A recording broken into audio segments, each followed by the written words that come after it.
Pumunta ako sa Quiapo. Nagdasal ako, sabi ko, Lord, kung para sa akin si Dong, ibigay mo na siya sa akin. At sigurado ako na mamahalin ko siya alagad.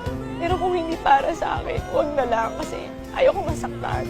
Hanggang sa kinabukasan, tinawagan mo ako, sabi mo, punta ka dito sa bahay ni Dong kasi may inuman. Sabi ko, ayoko direct. Kasi ayoko, wala akong driver. Di ba nagdahilan ako sa'yo nun? Tapos tumawag sa akin si Dong, sabi niya, susunduin kita. Sabi ko, ayoko, huwag mo na ako sunduin. Nag-iinarte ako nun. Sabi ko, Lord, sign ba to? Kasi sinabi ko, kung hindi para sa akin, tama na. Pero bakit kinabukasan nung gabi na yun, tumawag ka sa akin? Tapos nung ayaw ko na, nag-iinarte ako sa'yo, siya yung tumawag sa akin. Tapos sinundo niya ako.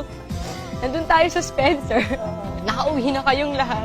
Sabi ko, uwi na ako, hatid mo na ako. Sabi niya, hindi kita uuwi. Mag-uusap tayo.